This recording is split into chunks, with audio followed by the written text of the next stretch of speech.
believe, by the way, you're ano talaga, oh my gosh, tumatak yun sa akin. Talaga napasigaw ako sa upuan ko.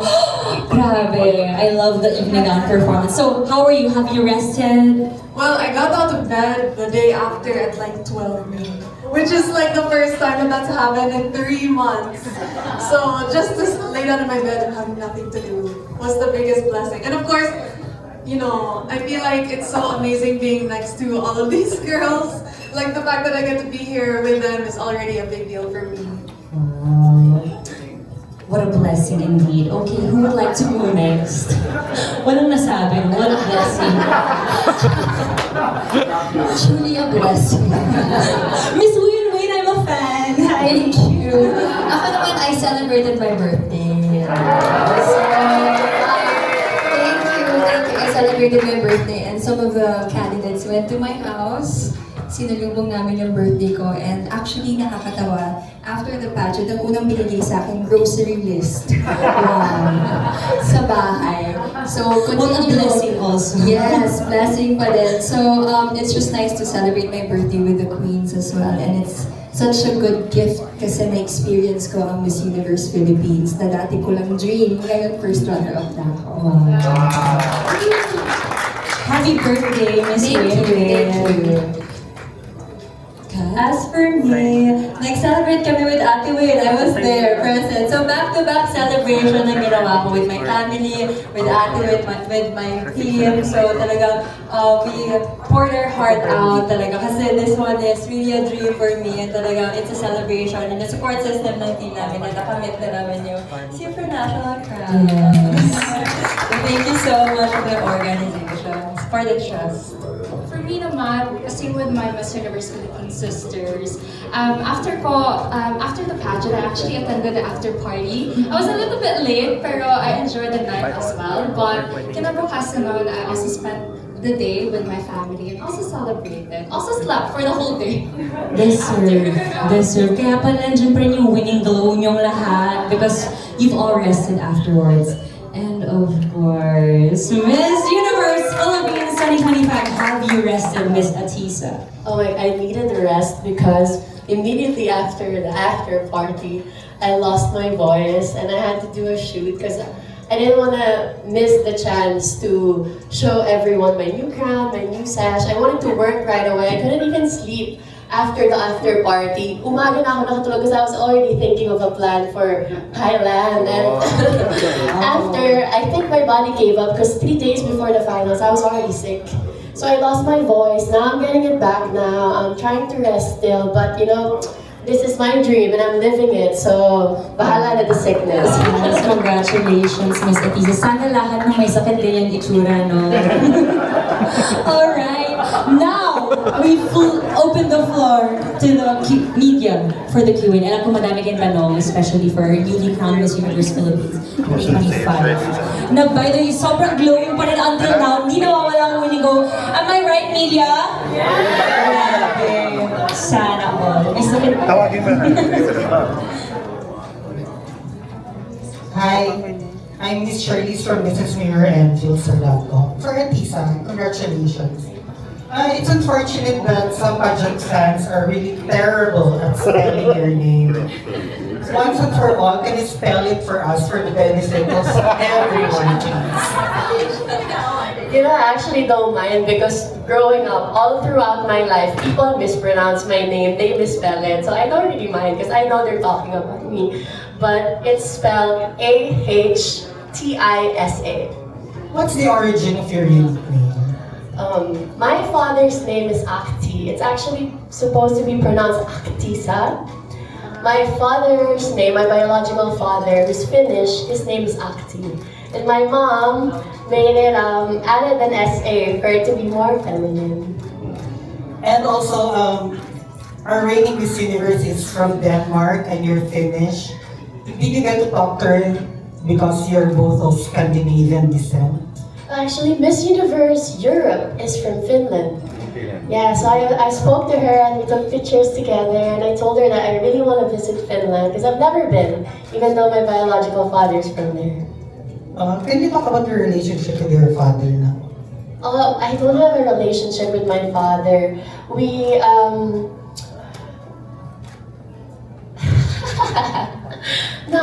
okay. We don't have a relationship. We speak every once in a while, but there's no father-daughter relationship just because I've never met him and we don't really speak a lot.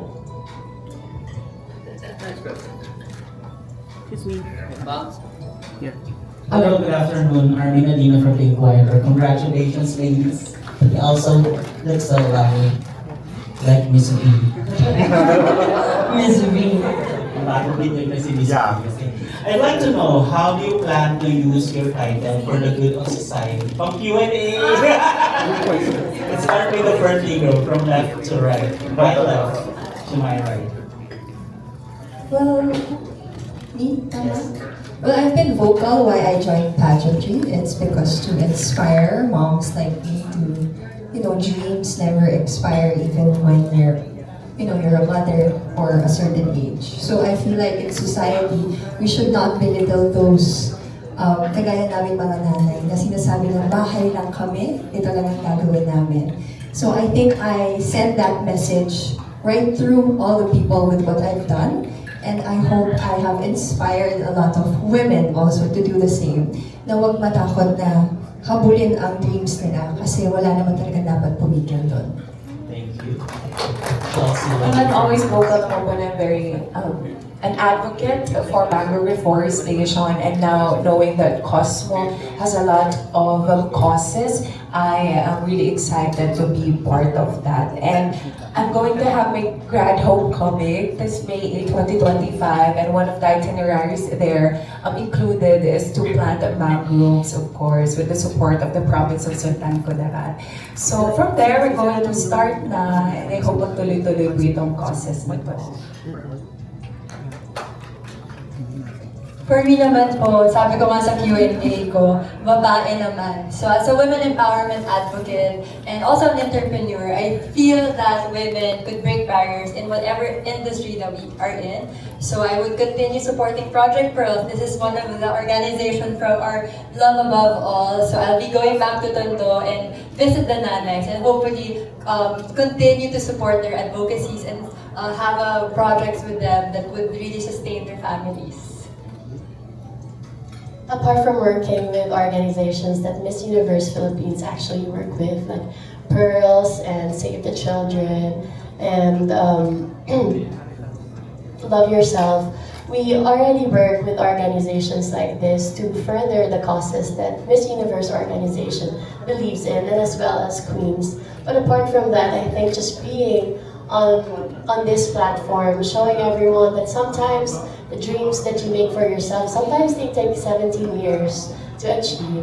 I think that's really a big thing already to show everyone that don't give up on anything that you want to do. Just persevere and work hard and you will get it. Okay, so in Cebu, I actually established my own organization back in 2019 called the Green Wave Cebu. So very in line with Miss Eco International.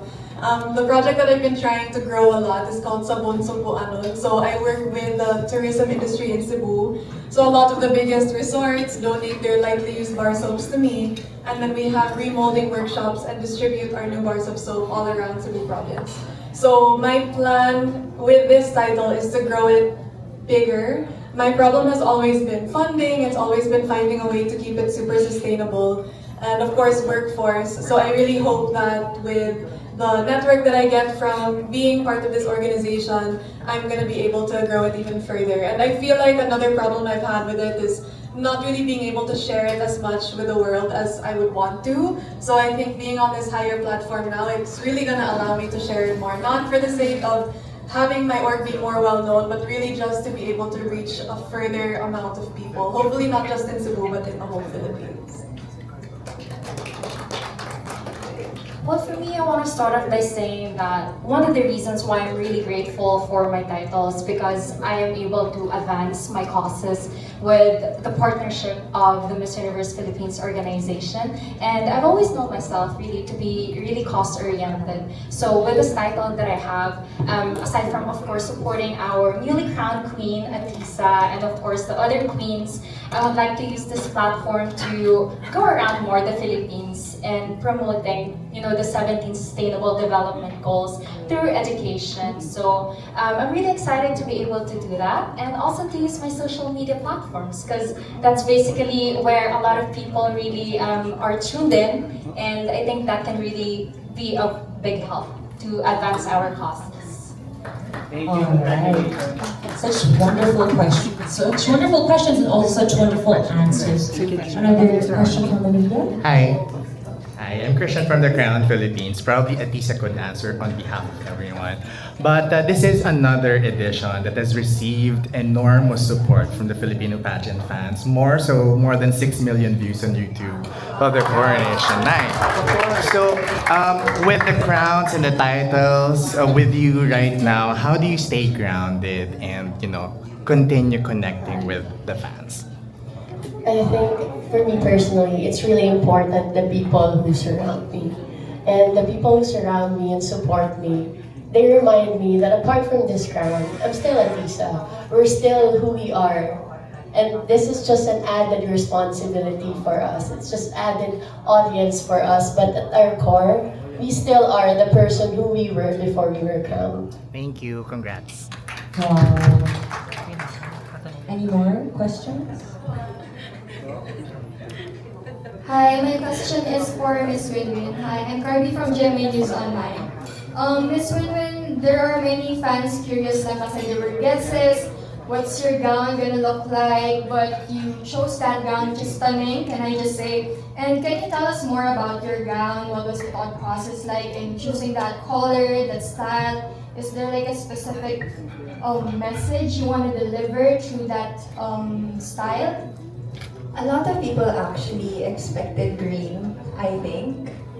But I wore that in the opening. But sometimes you have to leave something in the past. Now we want to evolve, diba? Actually, I had two colors in mind as well. It was actually yellow and magenta. But for some reason, when I tried the raw gown, which is the magenta one, it really resonated with me with the tassel because I'm very particular with grace and movement, and I felt like the gown was me. I felt like it was moving with me, it was gliding with me. That's why I chose the magenta gown. No other deep meaning with it, it's just that I wanted that the gown moved with me. So that's it. All right. Thank you so much for that question. More questions from the media. Hello, Victor. My name is Kim from Simple.ph. So, una muna mabuhay kayong lahat. Masaya para sa inyo. Personally to so I'm happy for you yun. But my question goes to you, Ahtisa. So, your journey is impressive and beautiful in and out.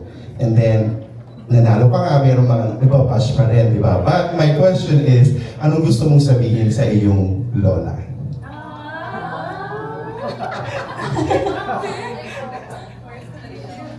Yun lang yung tanong ko sa'yo. Yun lang, hindi kita papirakan, hindi kita itagahin.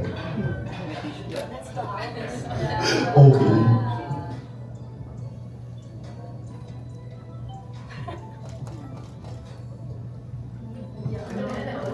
Sorry, iiyak. My lola, pretend you're my lola. Kasi di ba you dedicated this to her? So, meron ka bang one message or one sentence to her? I feel like through my heart, if it makes sense, I speak to her a lot. Because a lot of the way I am is because of her. It's because of how she raised me.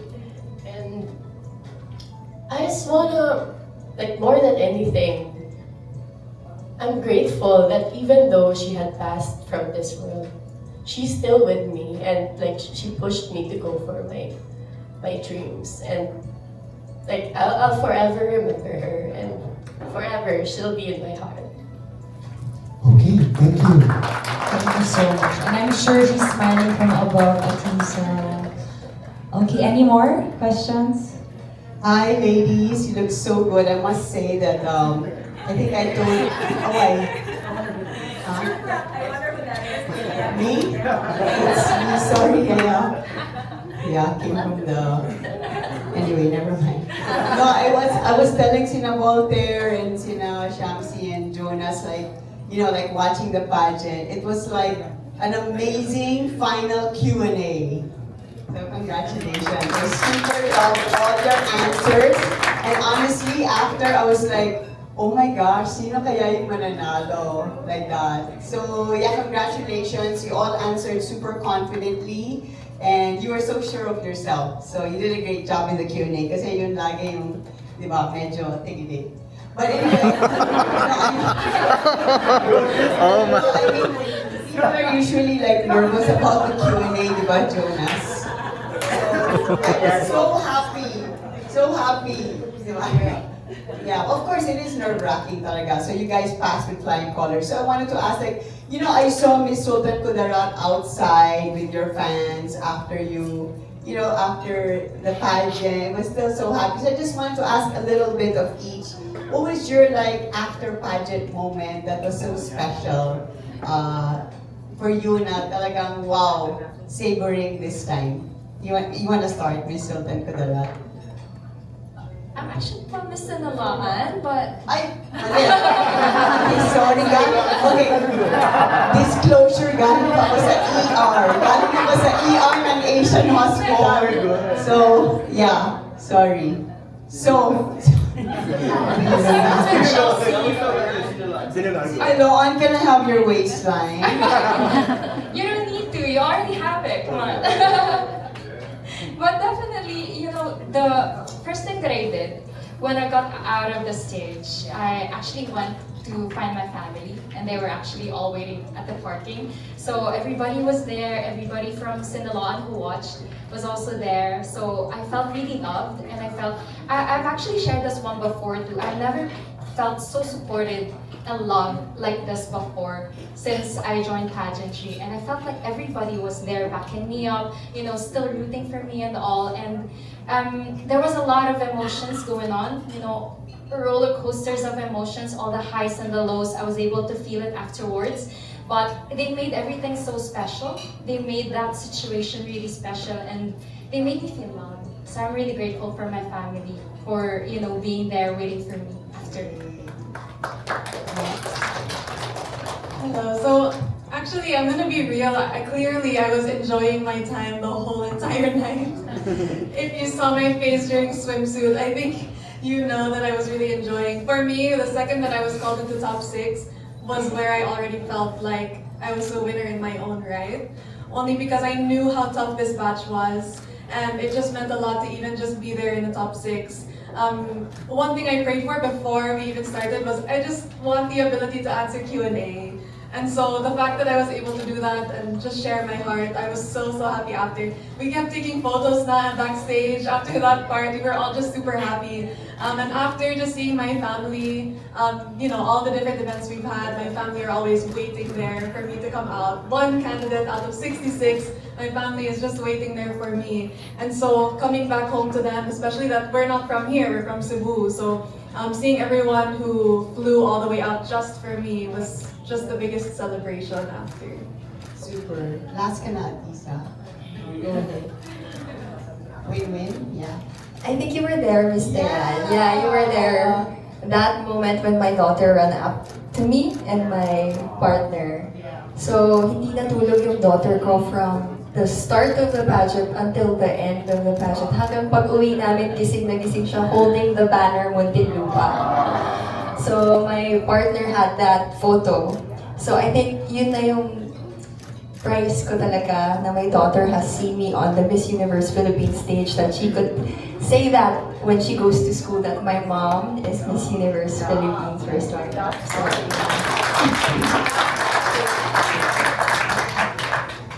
Of course, thank you, Miss Diane, for capturing that moment. So right after the coronation night, I feel like I had an immediate meet and greet with all of the Chelsea supporters. So thank you for capturing po.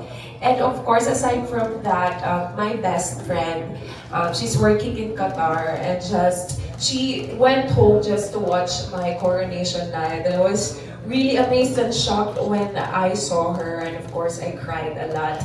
And she was actually the reason why I joined Miss Universe Philippines, because I asked her to actually ask for a sign. So siya talaga ang nag-push sa akin. That's why I'm really grateful for her, and I'm so thankful that she really went home just to see my coronation night.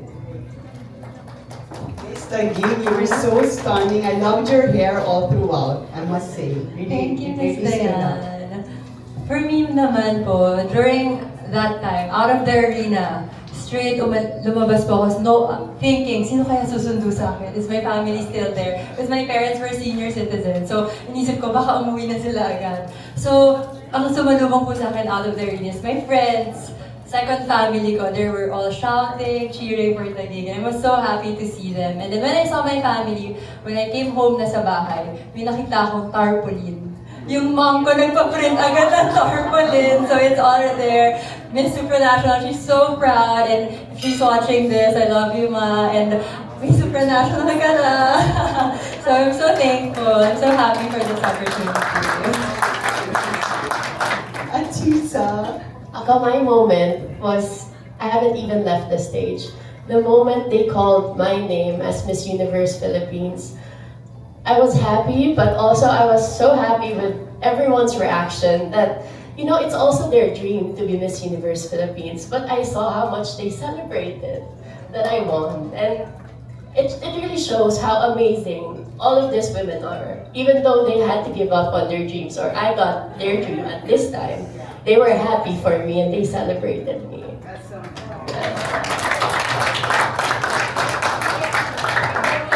Such well-spoken queens. Oh, queens indeed. Alright, any more questions? Alright, so before we